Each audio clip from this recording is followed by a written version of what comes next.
Papa Ogin Kama. Na wanzebo nzebo. Bana. Nkwanko. Président Kisimane Mona Popo Kabaka. Président Jassima Soa. Papa na David na Soraya.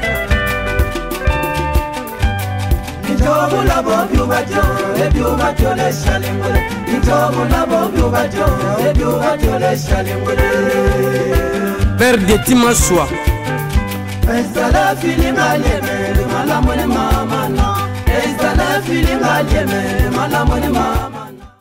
Mbote na bampangi mai kama kulanda emission bwala na betu bampangi na moke na mputu papa donangi mai kama kulanda mu bampangi na moke na ngola bampangi mai kama kulanda RTGA masulumwe bulaka ka geta la bwala na betamu moske mwana bwala yene emission ye muwe ya mbambika bana bwala beta ya bampangi ke bula masolo politique beri ya mbambe bampangi ke kina ke bula musique beri ya mbambe bampangi ke bula makamo kutoma ya bwala kiese ke ya mububu na kuyamba mosi mbuta muntu ya bwala na beti ya bandundu mingi na ndambo ya masi mbuta muntu Antonio de Souza na kimposonandi ya mpembe mimwana ya bwala mwezola kusola tiandi na bingana nandi mwezola kusola tiandi sabebeza bataki mpusuye bwala na nike wapi sekter na nike wapi tata kubutandi yake wapi sabeza bampine beto bana bandundu bete mingi ke kaba yake tikimpusa ya ndombe vile Antonio de Souza mbote nenge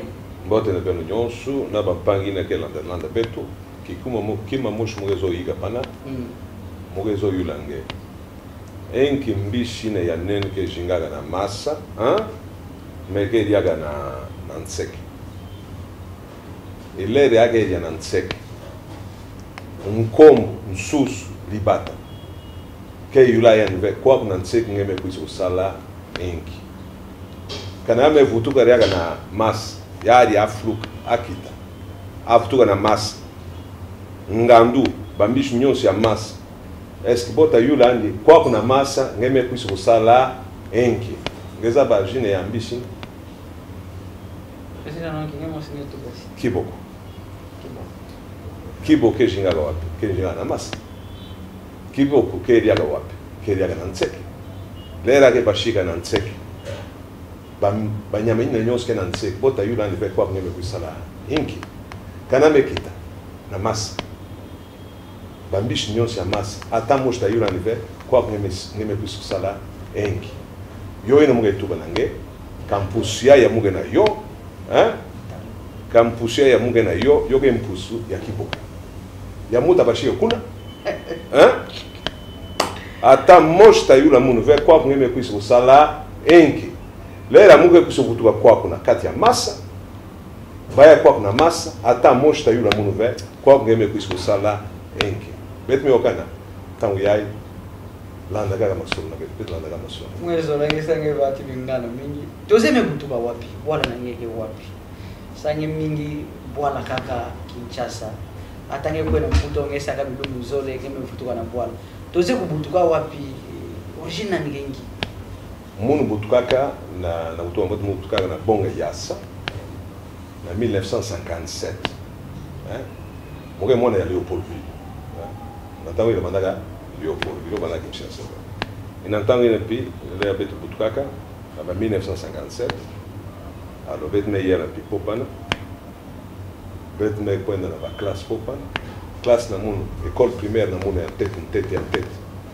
ya mu vandaka tango ile baba vandave yo vandaka inti ya mikwat ya bo metulio na banti zol prina yo me baga katikati pana bo metulio yos na bwala école primaire ya Putubongo pana avana hukumu na bwala ya Konda pana na tsebo boge binga yo ba école pa quartier ya école pa motanga pa era metanga pa ale mobulu tro ale bome ko baga mun boko bisimu na Kenyatta na mission Kenyatta na mission kuna collège pana bana collège mission na collège Kenyatta mobulu pitro muge kwetina tinda gamu mobana zona ba mumpe na ve ti kuna yani mosha abeli onkama kana bantuke wa banaka bantaka bo bana zabani abeli onkama bandaga camarade ya ngole papa taw ya abeli onkama koloma na papa baga pesa mun mwana nge akwe vanda na mun na yas moko ataliaka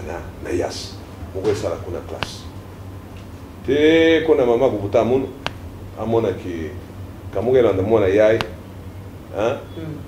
beta suka mbote pe abaka mu atina muno na bwala nako kokuna moko na longo mona mpasi na portila sa mo vana za bondinga na bove mo mona mpasi ya tsuka te kunale muligana mo longo mpi rem kusutu compétitions bete kusabutu yo no kusabutu depuis ya mo kusabutu debout on quel cacao alors pela kibo mutu baka mo ke bashika mpina nansek mo vuto mpina mas matondo mingi suza matondo na bampanya kelanga beto ngeke muntu akutoma muke bamvula kumi kezo la lunga bana muza bange me muza bange mingi bo muntu ake salabi salo akutoma nantola nge fula muke zola betala ntete tinge bizuzi na nge ya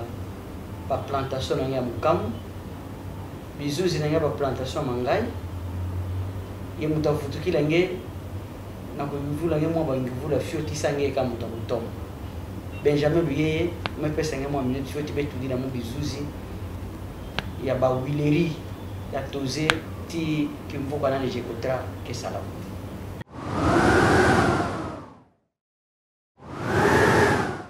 ya ngeke mona wa boke binga machine à vapeur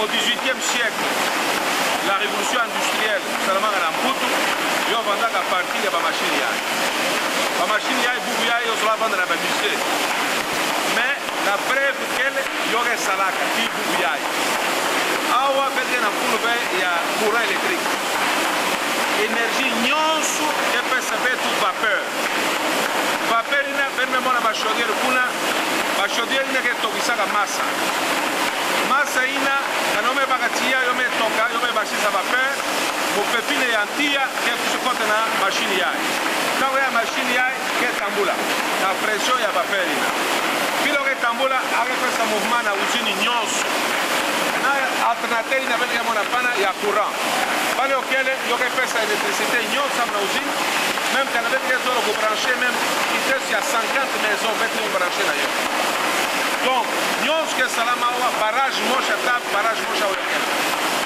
ba usine ya mutinu briai na bandundu bo bandaka plus de 100 yo kangamaka fait pour des questions d'ordre technique yo kangamaka samu il y avait des problèmes d'ordre économique ba décision en cas politique salamaka yo ina ba usine ko kangamaka c'est dommage que bubu ya ba usine na bombe baloya na metrai kana bo baloya na metrai bubu ya yo zola vanda na possibilité ya kusala kisala bon si ya ipilo ke sala awa kana benga mona courant pekele be donc bedge kinga be babarage salama sambo kisala salama babarage tava na mfundo donc c'est très important yo kelbe sambe de sala na vapeur bash bet kusala be na courant yo lo salama yo ke mfundo mais en attendant kana ngeke na tukutuku ve ngeke tamuna tete na velo mfundo ngeke kuma pina kipui ngeke kuma pina kipui ngeke sala bakush na ngeke sala ngeke kutana bola ata tukutuku kelbe ata jibi kelbe ngeke kuma ngeke kutuka ya impikita sumosh en attendant que babarage ko salama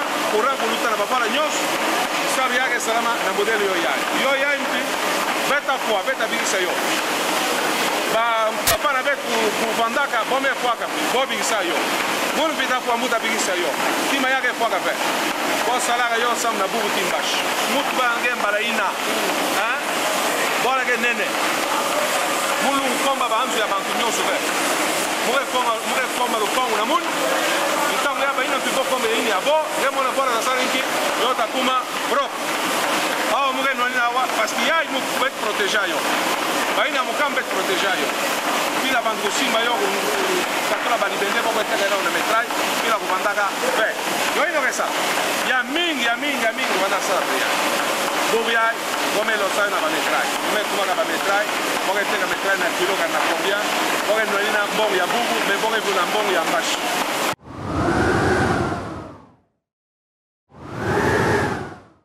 toze mais munga wande bisabu yempi la memona mu vanda tinge na 2012 na mangai mukatoka kuluta kuna bisalo ke salama diabe na mukamo ke salama diabe ngeme bwanki mutindo alors que nge kuisha kupesa espoir na kwilu ya kuvanda mtoto kitoko kava pesa mafuta ngashi na Kongo kava pesa lukubu na bandundu na kwilu hata izuni mosa ngashi yake nge kivutira yo bandu bate espoir ngeme bwanki mutindo ke salama diabe ve yo ke problème ya gubo ve parce que yo ke problème gubo ve yo ke problème parce que nge mona il faut nécessairement que ça il faut nécessairement accompagnement et arrêter au fait qu'on a fait pour ceux qui ont industrie locale qui crée emploi au fait qu'on a fait or accompagnement il fait vendre un pamba vert pour ceux qui kuna mais il fait pour vendre un peu bon service de hours alors ngemona na port ya Matadi na ba frontière ba produit minke côte ba produit minke kota ba savon ke kota ki saka ba mafuta ke kota ki saka ar ba mafuta ina kana bete sumba ba mafuta ina ke katuna na bansi ankaka ko kota ka betre vambisa ba paina betre vambisa betre pesa ki sana bantu na bo mais na betu ve sana betre fo yo que le problème ya kutuba o samba mafuta na boke moins cher o ba savon na boke moins c'est faux yo que vrai yo kele ngemona marché na marché ya bantu yo ke vanda pina ba limite na yo hein kana ben bantu kumi bon ben ke ya place moche ben ta fluka ata boy ga ben mari ankaka ben me fluka déjà ben ta koka be marché pi yo ke vanda primes yo na ba limite mais kana ngeme tout la bima ki saka na marché angoines ba produit importé ba produit local ata ba prix que quitte moche quel va produire en cas de suma avec puisque concurrence mais quoi mingi alors nani que baga priorité que va produire n'importe alors betu fiot avec les mona bactéries avec les sanki yoge diminuer normalement politique zo vendre politique ya nani ya produit ya ba boire de mingi bugin ya bo me bana ko kuma ko sala yo donc pour faire protéger les investissements locaux, vous me comprendre. Montrer ça l'investissement pour faire protéger. Et qu'elle veut s'en protéger, il y a un tamatis va prix. Au contraire, ce n'est pas ça la question.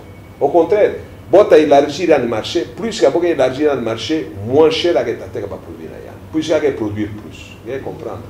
Donc la raison il y a qui en tête, raison fondamentale, manque de soutien et accompagnement. Notamment dans la politique économique à boire. Vous devez comprendre. Vous avez sa priorité dans la production locale. Donc, alors, les surplus pour pas avoir pesa possibilité de trouver en Anganda. Mais tant que vous avez la possibilité de pesa yo a on a 4, vous ne pouvez pas venir en Anganda. Prenez bon, moi je l'ai pas na ça on est soit mingi bakimba. Bon. Nanzu nange kuna nanzu. Mama me lamba bime ya kitoko. Mais yage nambio samna nani.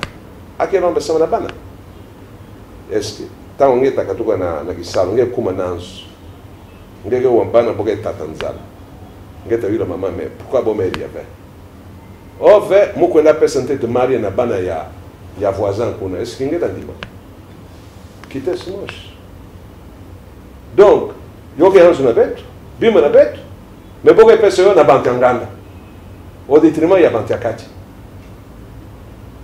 C'est ça le problème. Deuxième étape. La baboala. Bon smoun, mukunaga, na mangai 500 hectares parmi à oui. Yampa, le rêve baby mi avec qu'on a logo de antama. Yampa, moun moche kutula yo. Nambo na moun moche mukuna yo. Na mukam pikite smoche.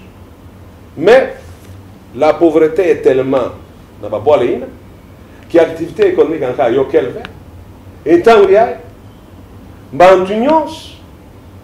Allez, bon mettons le bas malaxer na jonga ya plantation. Quand avait banka ko boke to mpina kati ya plantation. Boke yi bade ga banga. Et ça l'engage. Yanga tayola bant environnement be pesa bo ba autorisation.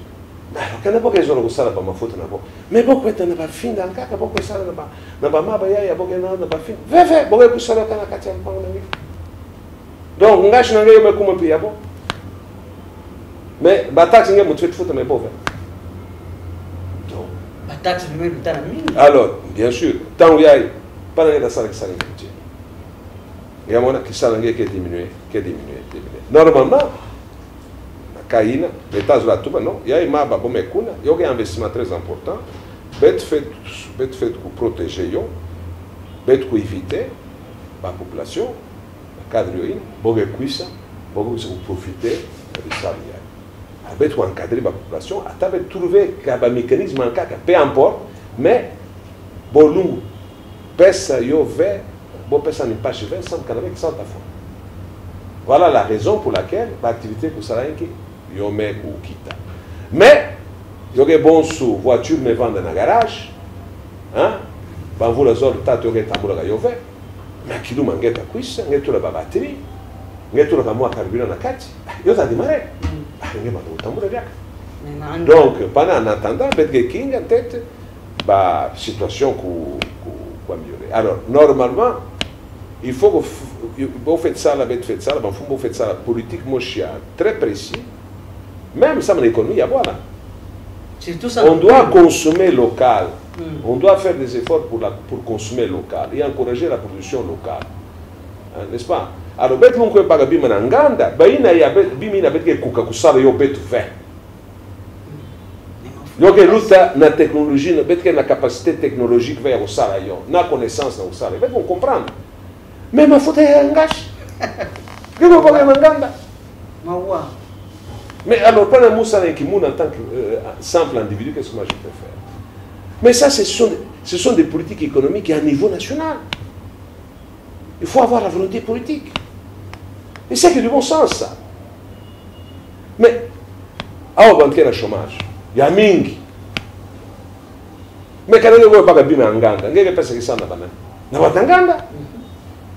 Au lieu de donner une opportunité na bantakate, na kupesa opportunité na bantakate, il faut mettre na kate awa bet étudier quelles sont les capacités intellectuelles qu'avait kenayo na capacité il y avait kenayo na usala bisabina. Alors en plus que nous avons à marché quelque chose il y a nen parce qu'avec des tout qui veut 80 millions d'habitants. Bon, 80 millions d'habitants. Ben tant en tête fiotawa na Angola, boké bantuko. C'est bon 80 millions. Dans Chine, quoi? Bon 80 millions. Mais va avoir il y a une once dans jungle. Si je ne me trompe pas, l'ensemble des pays voisins ne totalise même pas 130 millions d'habitants. L'ensemble des pays voisins ne totalise même pas 130 millions d'habitants. Mais bête 80 millions KKP. Alors, la force, il y a marché interne. Il y a demande interne. Et bien, il y a bien un Nganda,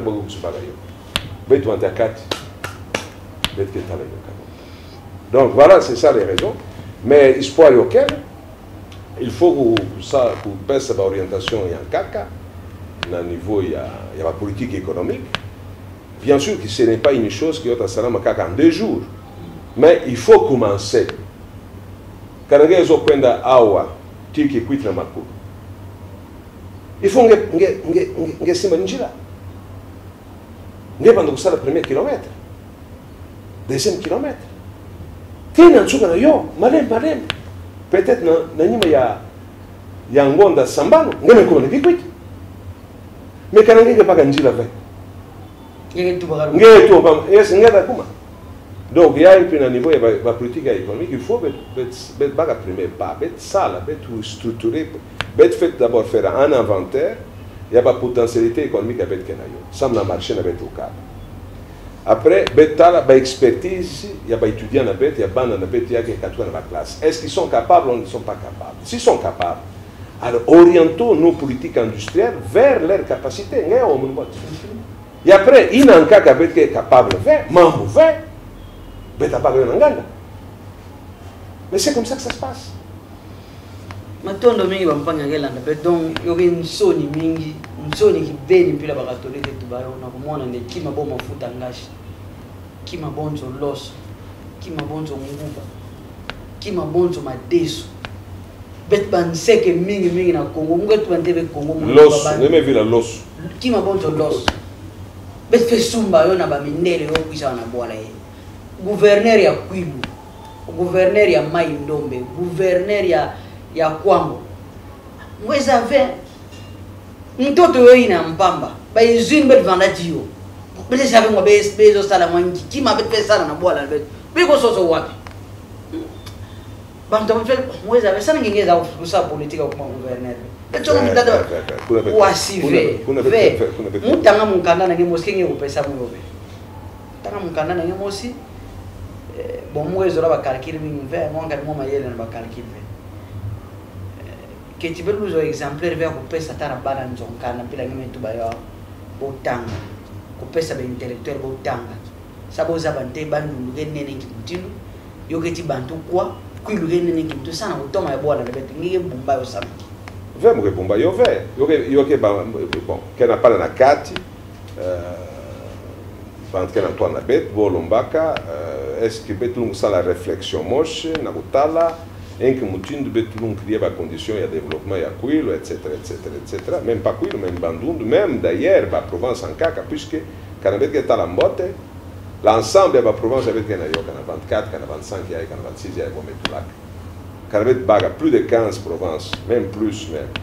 Bognos qui n'a pas caractéristiques agricoles et puisque le pays c'est un pays agricole. Le pays n'a pas potentialité agricole énorme. Donc, exemple, il y a réflexion avec Saraga à niveau, il y a développement, il y a quoi. Lungu vend un pays, yo sam na babola en caca. J'aurais à peu près le même principe.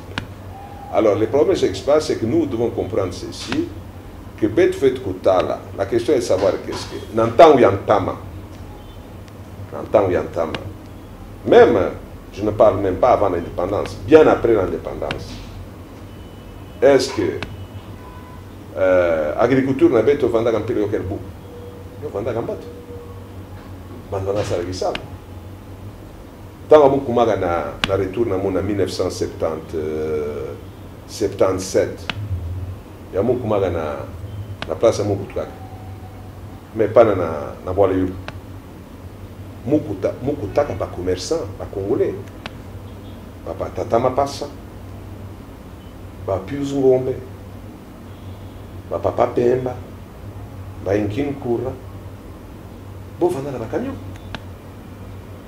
Kaka na place na secteur ya Mukambo mouvement karme tanga ba commerçant nyonso wana na secteur ya Mukambo bo vanda kite chez 10 kana 12 na ba camion va sa bo vanda sumba ba nyonso bo vanda sumba bango bo vanda sumba ba plus nyonso bo vanzira yo zone fois vanda kanani na ba usine yangashi yo vanda est-ce que bantu na tanga na bo vanda jinga bantia buke jinga mbote uta bo bien ba ina vanda jinga mbote. Donc, il faut que Bet Kouzaba, quelle est notre. Bet fait ça une réflexion à Kouzaba, quelle est la mémoire économique avec Kenayo. La mémoire économique, n'entend y a moins de temps. Yo vanda que inki. Bet quoi pas la mémoire inch. Bet à l'esque n'a pas une entend oui n'a pas vanda jinga moto, pas vanda jinga mpi. Ah, bon vanda jinga wuta bet kou. Très bien. Est-ce que ba produit n'a pas vanda souma n'entend oui ba activité économique n'a pas vanda sal na agriculture n'a pas vanda souma ba produit agricole. Est-ce que va produire bubu yai yolungu tekama ou bien lungu tekama ba bo vana suma ntango ya ina ba manyoko est-ce que bubu ya manyoko ba suma ba bo vana sala ntango ina bo vana suma ba masango est-ce que masango bubu ya ba suma ba etc ba produire bo vana sala agricole ntango ina est-ce que bubu ya yokele il n'y a pas une demande est-ce que les marchés ne demandent pas mais il y a une demande sauf qu'il n'y a pas une offre c'est l'offre qui manque. La demande est là. Donc il n'y a rien qu'à changer. Alors, tout ça la réflexion, il y a la politique économique qui y entend, actualisons-le, puisque elle fait encore partie, ces politiques font encore partie de la mémoire collective des populations. Les populations savent très bien, il y a la population, il y a beaucoup. Il y a beaucoup, il y a beaucoup. Bon, ça va, je n'ai pas mpila kukuna manyoko mpila papa na bobo vanda saba. Donc c'est pour dire qu'il y a une continuité, il y a mémoire économique. Donc ce sont des produits que les gens connaissent. Alors pourquoi on ne l'actualise pas? Et voilà, c'est sur base de ça que la réflexion a été faite. Vous me comprenez? Et que nous avons fait un sala, sam na buvutula, bubu, bambote Amazon. Vous me comprenez? Et voilà, la raison et la réflexion. La réflexion, elle veut prévoir que yanga chignon skufutuka, mais dans le mécanisme il y a beaucoup, dans le modèle il y a beaucoup, mais il y a futuka. puisque para kana bauzini angashi na kuvutuka na baboli ni ovanda en tête akena ta mutu mosta tuba muzaba ina ba puisque bome waga na bankaka na bo bome waga yo na papa na bo enki mutini bo banda sala bauzini gema o mundo alors beti ga bauzini ankaka notamment ba minuterie ba coopérative ça na regrouper ba paysans na kuzabisa ba paysans ben fukama ben vugana parce que ben vugana l'union fait la force etc etc même y compris pour protéger leur prix de vente parce que la banque quand on t'a besoin d'une bonne façon dispersée bantanga beaucoup profiter na ina mais quand on vugana place moche pour organiser donc il y a une espèce de protection donc ça va coopérative mais tu fais créer encore il y a des commerçants mais tu prends un secteur banani na betu musarisa na kupesa bo ba moyen kuvanda ba camion kuvanda ba mbon sam beaucoup banda kubaga ba produit ya ba population etc. Alors temps il se pose le problème de réparation des routes mais les réparations des routes ça va de soi place ya économique et fonctionner ba route avant la botte contrairement à banque tubac oh non on ouvre d'abord la route pour que l'économie passe non les choses passent en même temps. Tout va de pair. En même temps, il y a renforcé la capacité économique. En même temps, il y a un peu de ça. Il y a quelqu'un qui dit que l'économie il y a simba. Il faut que y ait un peu de puisque même les camions, les bande qui tamboula, il y a un peu de et après, on peut même passer à ce qu'on appelle la responsabilité de chacun. Là, il y a des zinga. On en charge, on peut créer ce que j'appelle une espèce d'impôt de travail. Mais les gars, camion très bien. Mais vous faites tout en pack, vous savez. Ah, mais vous savez, mais pas. Oui, d'accord, mais au lieu de l'homme bon, non pas oui, toi non. Bet que l'homme a tant on a fiotte. Tant on a une fiotte qui s'en a dans ça, lui il a vendu un pack n'angé. Mais n'angé combat nzina que luta na tua aliança n'angé. Puisque le camion d'abord sommes moyen qui enquête n'angé. Est-ce que montina dans ça là ouais? Quand il y a un mouvement union qui est généralisé, dans ça. Yon qui bilong. Peut-être que moi jamais un message à moi 2 heures ou 3 heures il y a participation à Yand, il y a bambote na boire na Yand etc. Tout ça est fait quand on a confiance en elle. Quand on a confiance, on a comprendre. Le problème est que les méfiant. Parce que moi, bambon a beaucoup futaka, bamanda beaucoup futaka. Oui, il y a un compte il y a bambote à communauté. Il y a un banquier sur la veille. Mais quand on a confiance en mes côtes, tu as participé. Tu as participé. Mais tout le monde est touché. Il y a un bingo mazaya ngeke pesa tiba mfumu tibana nyonso kwilo bana bana. Keti ngeme pesa ba bikuma nyonso akisalu na ngeke kwenda diave bilumbu yome vanda. Ngeze ni mungu mungezi tambula mingi na bwala. Mweva mingi na nchasa. Muwande na mangai ome botulange je contrat nyonso. Kema songo belu. Oui, yo kelve ku botula. On appelle ça l'arbitraire, l'anarchie. Vous me comprendre. Quel est mon moche, vous avez quelle raison? À profiter que moment il y a mes vendis en tête bien malabête puisque comme environnement vendaga favorable, peut-être qu'il n'y a aucun fiot, à outil qu'on a besoin quand on l'a gagné. Il y a un canal qui moyen à quoi on a retrouvé son excellence ministre de l'agriculture. Le ministre de l'Agriculture, il a abusé de sa signature.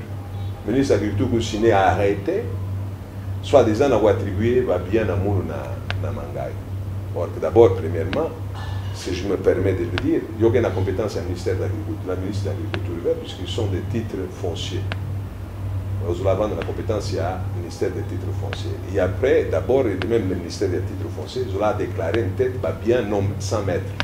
Il faut d'abord passer par un processus de biens 100 mètres, considérer les biens 100 mètres. Après, quand les biens sont considérés 100 mètres, à ce moment-là, on peut procéder aux attributions, il y a bien. C'est comme ça que ça se passe. Bon, non, avant d'arrêter, le ministre a été trompé, a signé arrêté, alors il va là-bas, il va dégager tous les gens sans aménagement, c'est comme ça. Finalement, Dès qu'on est informé, on va aller voir le ministre, puisque c'est lui qui a signé. Le ministre se rend compte qu'il a été abusé, prend immédiatement un autre arrêté qui abroge le premier. Il a abrogé l'arrêté. Donc le titre n'a pas droit de mettre là. Pas parce que le même document que le sert de support juridique, c'est le même document qui a été retiré. Donc, pour nous, on sait bien que les histoires vont reprendre leur cours normal, ça ne m'inquiète absolument pas, puisque ce sont des biens que j'ai d'une façon légale, hein, avec des contrats d'amphithéose, des arrêtés qui ont été signés à l'époque par les ministres des titres fonciers, tout est légal. Donc, c'est-à-dire qu'il y a toute une procédure. Et après, Natsuka Nayo, mon investissement, il y a 500 hectares à Maba. Hein? Les gens ne savent pas, c'est un investissement qui m'a coûté à plus de 1,5 million, 2 millions de dollars. Investissement Moussarakas. Il y a ça avant d'aller à Mouvana pour Maba comme ça. Pourquoi ça il avait exactement tout ça c'est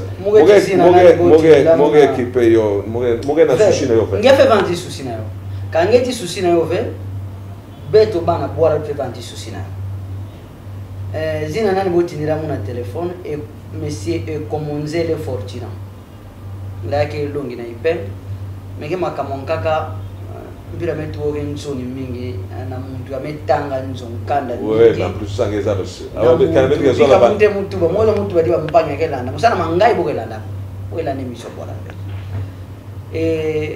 mangai kena bandu mingi ametanga nge kuisa nge botula kima bonzo jikotra ya muntu ya mpanyi nenge ya bandu ya mpanyi nenge ya ipingege muntu nimetanga ngeke longi mpina ipen bon mweza nge atubila munwa nge lutuba timu ina nge zola yo talani mais ngeke baka yo ngeke instrumentaliser bantu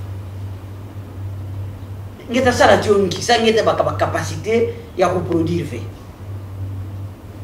Benjamin lui a vous dit la mondia ba image ya production mafuta ngasi ya toze ba sala na mangai yo ina bampa nke mon ngeke capacité ya ko salove ngeke longi na ipen yo ke nzoni hein mutaloma mbina bambuta ngaya boala bonto ya kwilu bambuta bonto bobemi na bambuta idiofu muntu mengi investir na mangai bezunge kwa na idiofu akufua na kwilu ya kufua nne muntu mekuza mvutula yowesa mafulo nge kuisa sasa ngeke muntu aboala ina nge soma muntu ne kukuisa dia vya nge tasa jongi bando vanda pa ngeme sala jongi dongo loma bambuta ngabe tala makamuna mumu tazo ntamu pedia kukuma na mangai ye mutabinga mbuta yeye e Komonzele Fortuna na kusoma ne bika ya yenge makamo ke pesa boala na bensuni yoketi yo atadi mfuno mosive hein to zenge wa bomana bo baka bima na ngenge wa vengezo fait boke wo boma fait parce que moi sûr que quelque part la justice est là et mais qui la justice qui pas les malentendus donc c'est-à-dire que moi sûr pian vanda gampi avanda indula ki mankaka mais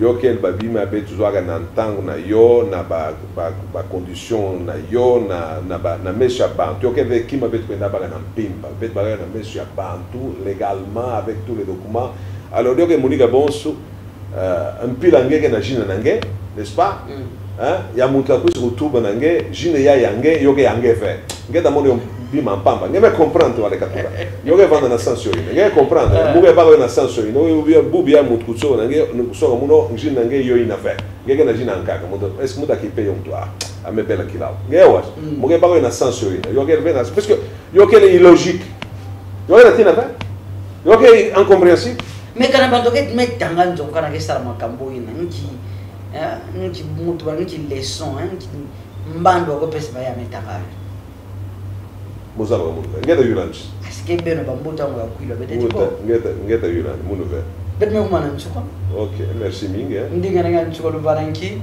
na ya ketala mutu na ngema kambia kiboko no ngeme tula déjà ngeme tulio déjà dans toi hein ndinga nga nchuko lu sala lu vanda na ya ketala toma ya kwilo kima kena relation na ngebi tiba mfumo tiba mpai na ya kwilo ba kitoko no ve mo gena promover mo na ko wini makiaji janki mbunda mo ge bandaga ngeta yula poche nge ba bien tiba nzo ngeta yula poche nge solo ngo kutoma ve nge fait tu la bo parce que banaka boda toi moi na ina o bien mbuta ina ge bandaga matata ge mo gena problème mo tu mo gena problème na mutu hein ngeza bose mo ge bandaga mo ge tala na nyima ve Muito que quando tá lá que tambula que quando na tola me que tá na nima donc ya muito que na problema na parte muito que muito tambula muito tá lá na nima muito que aqui mano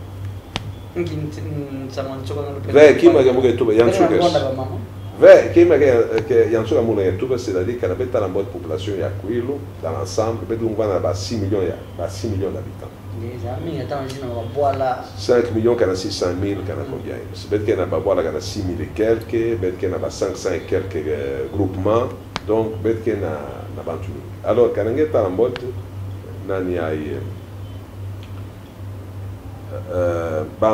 démographiquement, 50%, peut-être que 70% de la population a moins de 25 ans. Donc, on a une population qui est jeune, très jeune. Donc, contrairement à Banque Indulaka, il y a quelqu'un qui a bantot qui est bon. Bantu qui est bon. Il y a un vent de bantot qui a ming. Il y a tout la bantozone pour un qui s'en va ça. Mais par contre, bantot, banani bantu.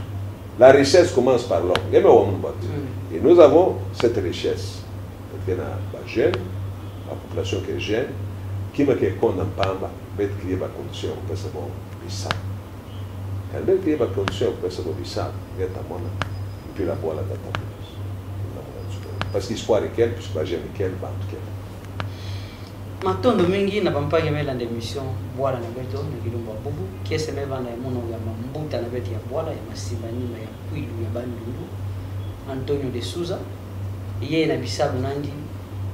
Que ça bisa boire na beto ya ke buya vende akuisa na émission ya boire na beto ça ke zande ya ke mwana bandu mutavila be kupesa mbote na ba mama nyonso lukumu mutatanga be nyonso ke mweza na yengo na beno mama Patience Siongo na pesa mbote mini mama Lor Kawanda mama Lucie Kuatelela mama Juliama mama Dadi Buchanga kento muta na beto bebe na kuja na njoko membi la vempi kento na mambo musene mama kubuta mu mari ngulu tiba mama nyonso mepesa mbote vema ina geza nemboke ba mama na mwa bandu bebi kala mbote mpila mela ne mission bubu na kizole na mpimpa benda la ndori anakia yena kizola ke kuisha kuna beta sosa kuyamba mpanya nkaka sana kula kama sulu ya kitala bandu na beto ya kitala kutoma ya bwana na beto tuzema tondo mingi pila ngeme ya beto na tondo mingi sabla gepi kabel kuisha ngita ya beto kasange mbuta na beta bwana ngilo kuya beto taka ke kuya mission kuposha kufwa sabe que si ngaka ngeke kuita besulula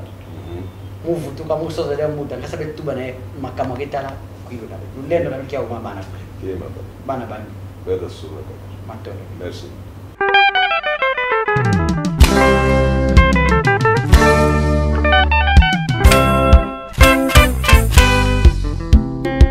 papa ogin kama na wanje bonje bo banam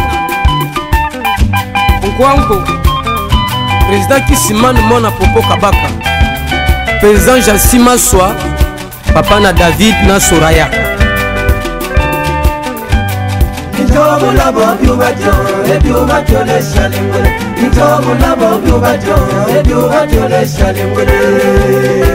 Père de Tima Soa. Estala feeling alieme, malamone mama na. Estala feeling alieme, malamone mama na.